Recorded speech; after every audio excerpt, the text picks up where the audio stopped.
चिड़िया की देवरानी। एक बड़े से जंगल में अनीता नाम की बूढ़ी चिड़िया अपने दो बेटों के साथ रहती थी।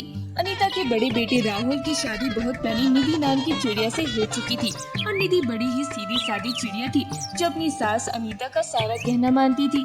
अनीता को अब अपने छोटे बेटे रोहित की शादी की चिंता होने लगी थी। अनीता अपने बेटे की शादी करवाने के लिए एक अमीर घर की चिड़िया देखती है जो उसे अपने छोटे बेटे रोहित के लिए पसंद आ जाती है और बड़ी धूमधाम से रोहित की शादी करवा देती है। रूपाली बहू, आज तुम्हारी रसोई की रस्म है, तुम हम सब के लिए अच्छा सा चटपटा खाना बनाओ ताकि तुम्हारी रसोई की रस्म पूरी हो जाए। मेरी बहू, तुम रूपाली बहू की मदद कर देना, आखिर तुम्हारी देवरानी को अभी किचन के बारे में ज्यादा कुछ पता नहीं होगा। जी माँ जी, मैं देवरानी जी को सब बता दूंगी। निधि और रूपाली दोनों किचन में जाती हैं।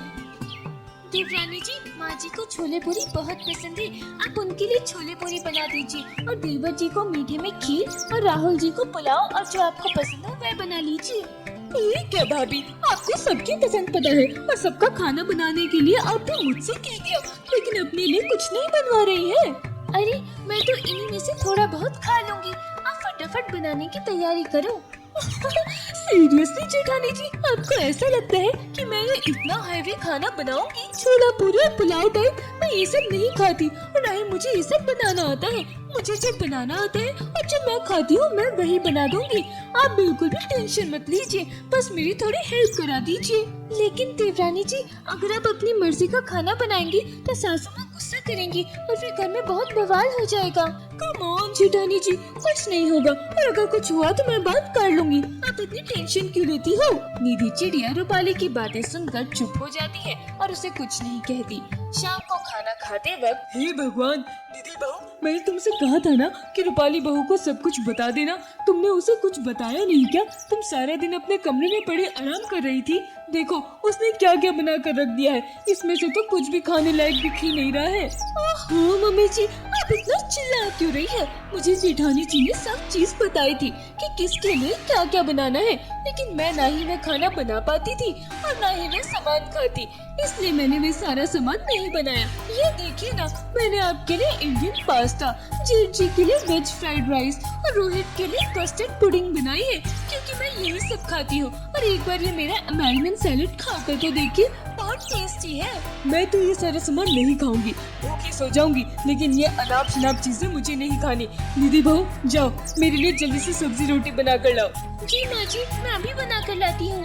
अरे मम्मी जी, एक बार खाकर तो देखिए, क्यों आप जेठानी जी को फिर से किचन में परेशान होने के लिए भेज रही हैं? इस उम्र में इतना नखरे करना अच्छी बात नहीं है। रहने दीजिए देवरानी जी, मैं जल्दी से माँ जी के लिए सब्जी रोटी बना दूंगी, आप सबके साथ बैठकर खाना खाइए। निधि चिड़िया जल्दी से किचन में जाकर अपनी सास के लिए सब्जी रोटी बनाकर लाती है और सबके साथ खाना खाती है।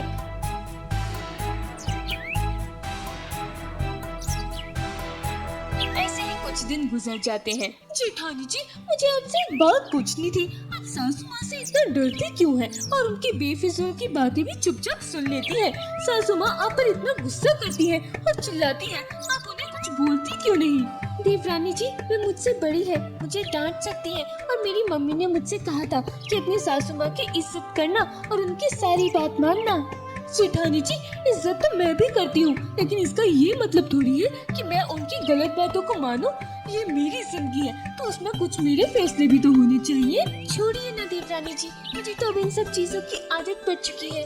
ओफो जेठानी जी, चलिए अच्छा जल्दी से रेडी हो जाइए, हम लोग पार्लर चल रहे हैं। Beauty parlour? नहीं नहीं देवरानी जी, आप ही जाइए, मैं तो आज तक कभी भी ब्यूटी पार्लर नहीं गई और जाऊंगी तो फालतू में सासू माँ फिर से गुस्सा करेंगी और वैसे भी मेरे पास ब्यूटी पार्लर जाने के फिजूल पैसे नहीं है। सच में जेठानी जी, आप आज तक कभी ब्यूटी पार्लर नहीं गए और ब्यूटी पार्लर जाने में सासू माँ क्यों गुस्सा करेंगी? और रही बात पैसों की, तो वैसे आप जेठ जी से ले लीजिएगा ना। अरे नहीं नहीं, राहुल तो मुझे पैसे देते ही नहीं है, वो सारे पैसे तो मम्मी जी के हाथों में सौंप देते हैं और मम्मी जी मुझे बस काम के ही पैसे देती है।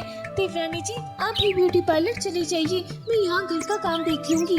जेठानी जी, ये तो एक तरह से देखा जाए ये तो बड़ी ही गलत बात है। अब तो आप मेरे साथ जरूर ब्यूटी पार्लर चलेंगी। चलिए, अगर किसी ने आपको कुछ कहा तो मैं बात कर लूंगी, ऐसा थोड़ी ना होता है। रहने दीजिए देवरानी जी, मेरी वजह से आपको भी सासू माँ से डांट पड़ जाएगी। मुझे और सासू माँ डांटेंगी, ऐसा आपने कैसे सोच लिया? जेठानी जी, अगर सासू माँ ने मुझे एक बार भी डांटा तो मैं अपने डैडी को यहाँ बुला लूंगी, और फिर तो आप जानती ही हैं मेरे डैडी क्या क्या कर सकते हैं।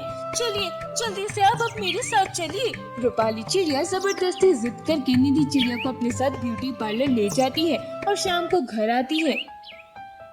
वाह जी वाह, दोनों महारानियां घूम कर आ रही हैं और घर का जो सारा काम पड़ा है वह कौन करेगा? कहाँ गई थी दोनों महारानियां? आराम से सासू माँ, इतनी पैनिक क्यों हो रही है आप? और घर का काम ही तो है, हो जाएगा। अगर आपको इतनी ही जल्दी थी तो थोड़ा काम आप ही कर लेती, वरना हम लोग आ गए हैं, धीरे धीरे कर लेंगे सारा काम। उसमें इतना चिल्लाने वाली कौन सी बात है? और रही बात घूमने की, तो हम लोग ब्यूटी पार्लर गए थे, कहीं इधर उधर घूमने नहीं गए थे। रूपाली बहू, तुम कुछ ज्यादा ही नहीं बोलती हो। और क्या जरूरत थी ब्यूटी पार्लर जाने की? कौन सा तुम्हें किसी की शादी या ब्याह में जाना था जो फालतू में इतना पैसा खर्च करके आई हो?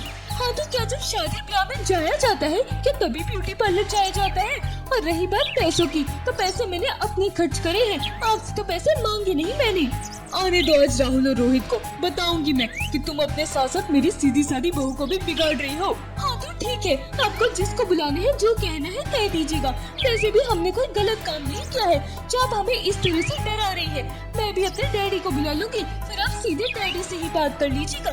चलिए जेठानी जी, रात के डिनर की तैयारी कर लेते हैं। रूपाली चिड़िया निधि चिड़िया को लेकर किचन में चली जाती है। ये क्या कर दिया देवरानी जी आपने? अब सासू माँ महाभारत करेंगी और राहुल से मेरी शिकायत की तो राहुल भी मुझे डांट लगाएंगी। मैंने आपसे मना करा था ना कि आप अकेले ही ब्यूटी पार्लर चली जाइए। जेठानी जी, आप पहले रोना बंद करिए और मैं देखती हूँ कि कौन आपको डांटेगा। आपको किसी से भी डरने की कोई जरूरत नहीं है, मैं हूँ ना आपके साथ। शाम को रोहित और राहुल जब घर आते हैं तो अनीता चिड़िया दोनों से निधि और रूपाली की शिकायत करती है। अरे माँ, इसमें इतनी परेशान होने वाली क्या बात है? दोनों एक साथ ब्यूटी पार्लर ही तो गए थे ना। हाँ माँ, निधि ने मुझे फोन करके बता दिया था, मैंने उसको परमिशन दे दी थी। अगर वो अपनी देवरानी के साथ बाहर घूमने निकल रही है, घूमने जा रही है, तो इसमें बुरा ही क्या है? तुम भी छोटी छोटी बातों का बतंगड़ मत बनाया करो। इसी तरह धीरे धीरे समय बीतता जाता है और देवरानी चिड़िया अपनी जेठानी को भी अपने जैसा मॉडर्न और कॉन्फिडेंट बना देती है। देवरानी जी, मैं सच में बहुत खुश नसीब हूँ जो मुझे आप जैसी इतनी अच्छी देवरानी मिली। रूपाली चिड़िया निधि की बात सुनकर उसे गले लगा लेती है। इसी तरह चिड़िया की देवरानी उसे भी अपनी तरह स्टाइलिश, मॉडर्न और तेज तर्रार चिड़िया बना देती है। वो दोनों देवरानी जेठानी साथ में खुशी खुशी रहने लगती हैं।